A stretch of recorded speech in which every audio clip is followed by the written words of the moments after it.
Alors, avant Djangabi, on va commencer par l'entretien avec Mamadou Tangara, ministre des Affaires étrangères de la Gambie. La deuxième édition du Forum économique pour le commerce, l'investissement et la culture Gambie-Sénégal s'est tenue à Banjul les 18 et 19 décembre dernier. C'était en présence du Premier ministre du Sénégal, Ousmane Sonko. En marge du forum, le ministre des Affaires étrangères de la Gambie, Mamadou Tangara, a accordé une interview à la TFM au menu de son face-à-face avec Abdoulaye Cissé. Le chef de la diplomatie gambienne compte ses liens familiaux avec le Sénégal, son cursus universitaire à l'université Cheikh Anta Diop de Dakar, mais aussi la coopération Gambie-Sénégal, un modèle d'intégration à montrer à l'Afrique. Voici le meilleur de l'entretien de Mamadou Tangara avec Abdoulaye Cissé en langue française.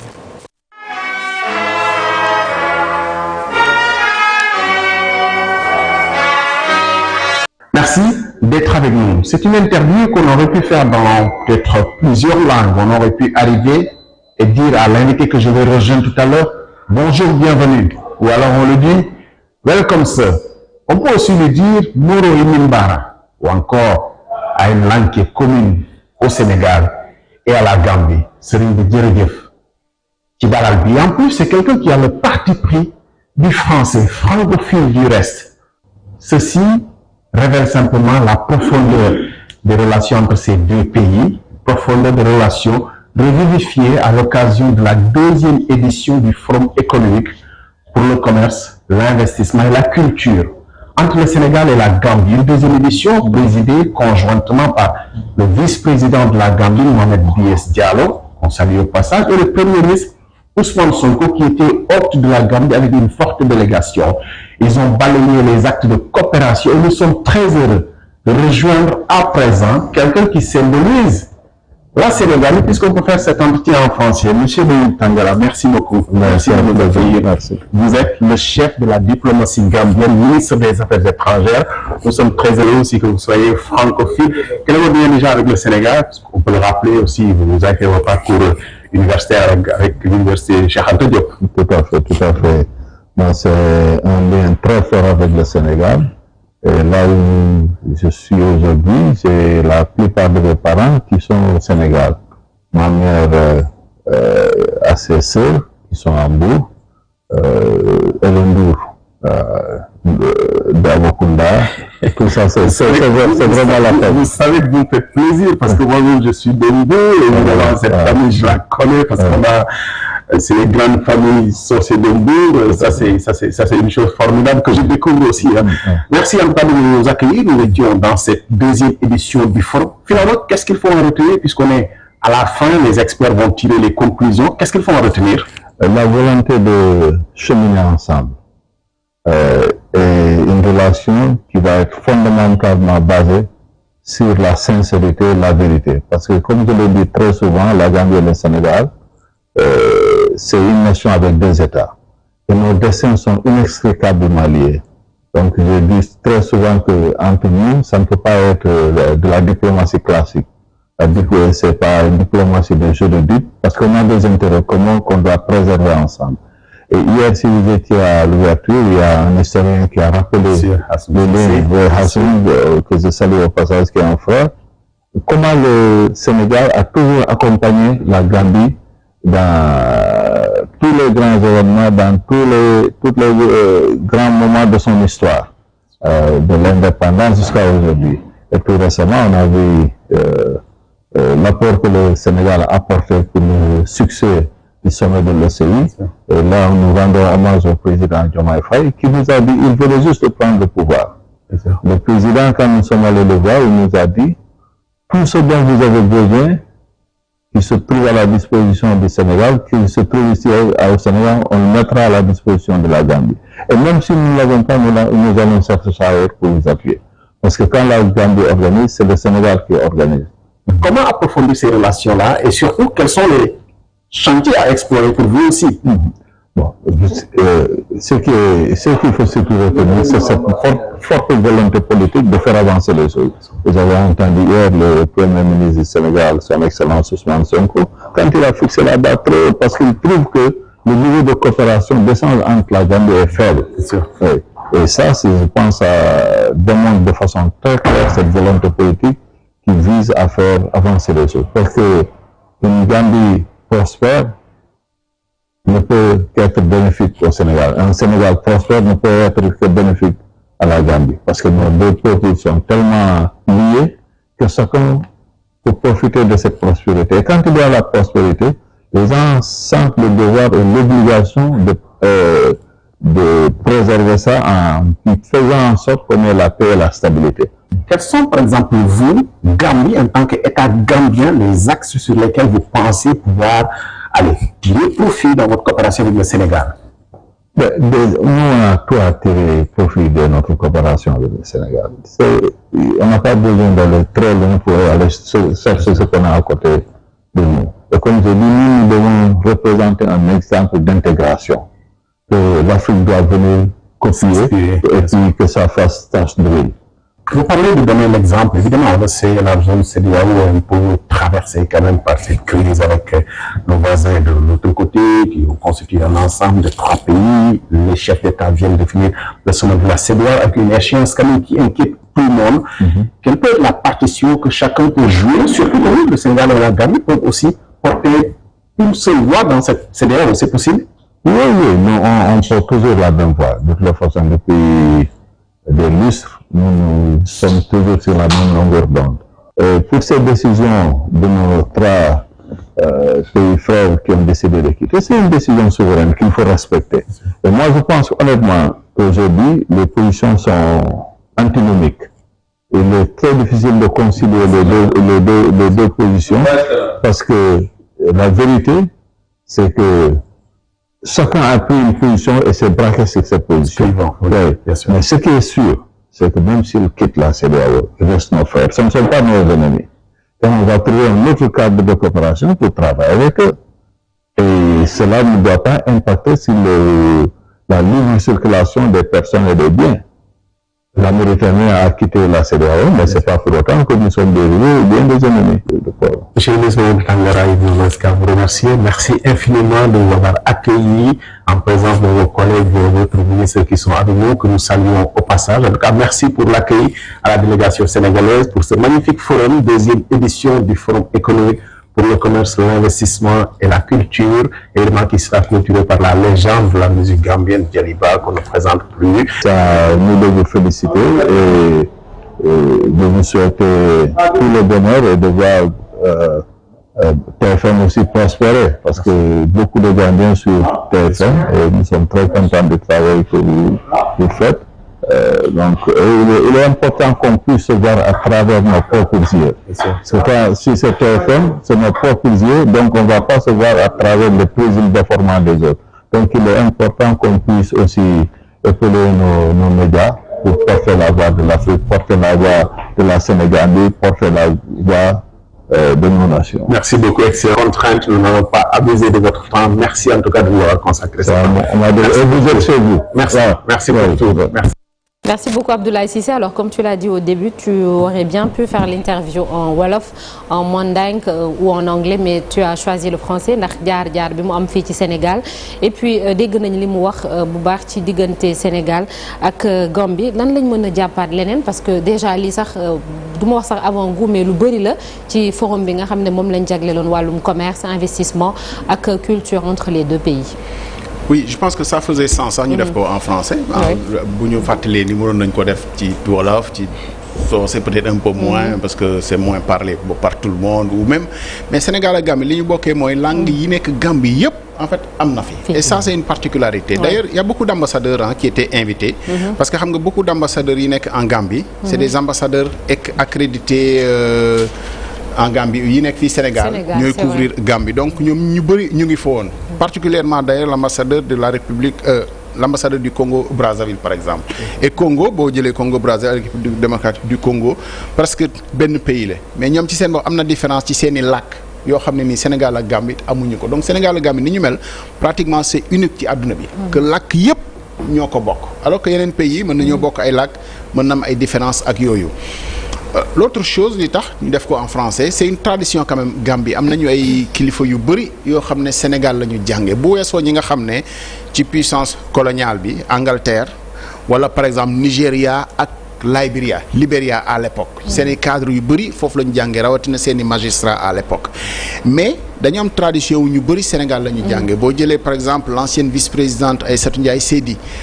l'ancien vice-président Bakary Dabo, l'ancien ministre des Affaires étrangères Sidath Diop nga xam nañu ko fi bu baax ndax utiliser nañu ko fi lu bëri ak bëri seen lien ak Sénégal ci jàng la ak ci jaar-jaar diplomatie bi sax en général dañ koy jox koo xamante ni nii parce que Gambie day préserver relation ak Sénégal c'est très important. Souvent day am pays yoo xam ne bu ñuy nommer ministre des Affaires étrangères mu doon koo xam ne peut-être en fonction de pays bi militaire wala mu koo xam ne nii ci relation internationale la Gambie très souvent day xool koo xamante ni nii il est compatible ak Sénégal et ça c'est très important dans les relations et il y a quelque chose quand même qui était nouveau loo xam ne nii mun nañu ko wax parce que man fàttaliku naa première édition bi deuxième édition la mais man particulièrement fàttaliku naa première édition bi nga xam ne nii def nañ ko fi c'est vrai il y avait plus de clinquants bu ma waxee plus de clinquants mooy délégation ministres yi bu daaw bi bëri woon na trop des deux côtés presque gouvernement moo déplacé woon de Gambie ñëw fi mais bii Sénégal délégation bi c'était presque pas une délégation gouvernementale ministre des forces armées mu ngi ci woon évidemment général Birame Diop ministre du commerce et de l'industrie Serigne Gueye Diop mu ngi ci woon ministre des transports Yankhoba Diémé mu ngi ci woon mais le reste c'était vraiment peut-être les maîtres d'œuvre de ce forum parce que maître d'œuvre forum bi c'est APIX et GAIPA mooy l'équivalent de APIX au Sénégal ñoom ñoo ko porté le reste c'était des acteurs économiques ci ñu jóge fii Sénégal yoo xam ne ni Sénégal la ñu nekk mais di liggéey Gambie wala sax amaguñu fa liggéey mais peut-être am ay mbébét Gambie ci secteurs yi nga xam ne nii ci forum bi feeñ na ni yooyu lañ bëgg a explorer en dehors de yi nga xam ne ni signé nañuy daaw ay MOU mooy mémorandum d'entente ci wàllu transport Dakar Dem Dikk ak compagnie transport signé woon nañu daaw te yooyu ça posait problème parce que bi ñu signé maa ngi fàttaliku góoraxuma ne woon na waa mais état li ngeen di def nii yéen bu ngeen ko signé ba pare ñun ngeen di xañ ñun acteur transport yi da ngeen ñuy xañ aussi ñun suñu liggéey te bu boobaa situation de monopole donc yooyu peut-être réfléchir uñ ci woon mémorandum d'entente yooyu sax xëy na aboutirul mais peut-être defee ko ni ñu ko defee bi yoon nga xam ne ay acteurs ñuy discuter ba pare c'est-à-dire ñëwuñu un truc préfabriqué boo xam ne ni dañu fay signer rek mu doon parce que vraiment am na waxtaan yu xóot yoo xam ne ni am na ci seen biir et ça c'était nouveau ce qui était nouveau aussi mooy peut-être vraiment message je pense que Sénégal daf ko porter léegi une sorte de rupture ci ni nga xam ne noonu lañ daan doxalee Ousmane Sonko moo jiite woon délégation Sénégal bi évidemment c'était comme un chef d'État parce que sax recevoir nañu ko à la State House palais Adama Barrow d'autant que même si vice-président bi moom la àndal ci forum bi ndax moom ñoom ñaar ñoom ñoo ko ubbi mais bi muy dem visitam ci palais présidentiel c'est comme un chef d'État bu ñuy recevoir te aussi bokk na ci ñu gis ni Gambie cultivé na tey xëy na dépasser l'étape Macky Sall Adama Barrow parce que c'est très important Adama Barrow ku ne xam na nu ko Macky Sall taxawoo woon maintenant Sénégal am na renouveau boo xam ne peut-être mënoon na sax impacter ci relation autorités yu bees ak Adama Barrow mais tey Gambie moom dépassé na étape bu Macky Sall boobu ba ubbeeku tey ci nouvelle autorité yu bees yi nga xam ne nii noonu lañ bëgg a doxalee et je pense que ça c'est très important yi acteur économique la mais surtout cette image là c'est deux maires en fait maire de Kaolack ak maire de Banjul et qui discutent et ci forum bi la xalaat juddoo ñu ne dañuy def sax forum des maires et choisissent de le faire dans une ville Carrefour boo xam ne Carrefour la pour Gambie Carrefour la pour Sénégal muy Kaolack et je pense que yooyu aussi buñ ci waxtaanee ba déggoo ci c'est très important acteur économique oui maire Kolda alors il était invité je pense que c'est bon à préciser parce qu'on a cherché à savoir pourquoi il est là il était invité par la partie gambienne voilà il n'était pas de la délégation officielle du Sénégal loolu moom je pense que c'est important évidemment c'est une curiosité que Mame Boye Diao soit là parce que amul benn responsabilité gouvernementale wala étatique ak yooyu mais personnalité la voilà exactement mais Gambie moo ko invité moom ci boppam loolu la ñu confié ci ni loolu moo fay teewaayam secteur privé bi ki nga xam ne moom moo di njiit bu élimaane jëwriñ ji moom Ousmane Sonko dalal na leen ñu amal waxtaan bu mucc ayib lan lañ ci mën a jàpp waaw xam nga agenda officiel bi moo nekkoon forum bi et puis audience bi nga xam ne nii waroon na ko amal au palais évidemment très souvent président de la République buy déplacé au mooy rencontrer la communauté sénégalaise mais Ousmane Sonko aussi dans son agenda bi nga xam ne nii teel nañ ko yëg amoon na rencontre ak communauté sénégalaise mais boobu daanaka def na ko rapidement mu génn ci mais il y a des audiences nocturnes ba ci xaaju guddi ci hôtel bi nga xam ne fa la résidé woon mu ngi dalal secteur privé. On peut citer ñi nga xamante ni ràññee nañu leen ñu citer par exemple surtout recevoir na Wave ak seen staff xam nga Wave waxtaanee nañ ko fi fan yii ci forum bi nga xam ne ni moo amoon au Maroc ci wàllu régulation c'est-à-dire am nañu problématique boo xam ne fu ñu dem. ñu ngi ko fay poser mais du ñoom rek système de transfert d'argent yeeg yooyu yëpp fintech yi dañu am problème tey ak régulateurs yi bokk na ci seen préoccupation. lu tax ñu defee ko Gambie. parce que aussi dañu nekk foofu xam nga mun nga ne mais lu tax ñuy xaar ba dem Gambie ñu recevoir parce que dañuy opérer en Gambie te place bi ñu am fii Sénégal moom la ñu am foofu et à ce titre là premier ministre mun na leen recevoir aussi bien pour leur impact au Sénégal que pour leur impact en Gambie ñoom bi ñu génnee nag defuñ déclaration mais ci li ñu taataan xëy na li leen premier ministre tontu ci li ñu bëggoon. xëy na demul ci yoon bi nga xam ni moom la ñu bëggoon parce que premier ministre ci audience boobu ci li ñu taataan xam le na ne bu ñu nekkee ci ab ensemble communautaire ça veut dire que dañuy renoncer une partie de notre souveraineté sax ci wàllu coopération et que affaire régulation nag BCEAO ni mu koy doxalee xëy na tollooguñu fu ñu koy wàññee loxoom wala di ko wuññeetu donc foofu ci côté boobu xëy na amaguñu li nga xam ne ni moom la ñu bëgg. beneen secteur privé bi du secteur privé bi ñu xam habituellement parce que xam nañu secteur privé bi nga xam ne mooy gunge chef d'État habituellement c'est des jeunes entrepreneurs et bi ñu génnee ñi ci waxtaanal li ñu jàpp mooy. Premier ministre par exemple am na koo xam ne 3MD énergie évidemment dafa génn ci audience moo tax ñu waxtaan ak moom mu ne li mu rafetlu mooy premier ministre daf leen a ne koo xam ne ni am nga compétence parce que moom ci li muy liggéey dafay gis ni ay multinationales ñoom ñooy jël marché yi nga xam ne moom ci lay liggéey mais bu ñu ko jëlee dañu koy sous-traiter presque 100% mooy def liggéey moom sax mooy livrer far donc presque amul intermédiaire la ñu rek ci diggante bi muy plaindre ni moom loolu mun na ko defal Sénégal te xëy na du soxla muy jaar ci beneen entreprise premier ministre mu ne leen loo xamante ni mën na ko Sénégal dootul jéggaani feneen pour wut ci ku muy jaar pour ñu defal ñu ko. ba yokk ci sax ni xalaatatuñu di jëli étranger.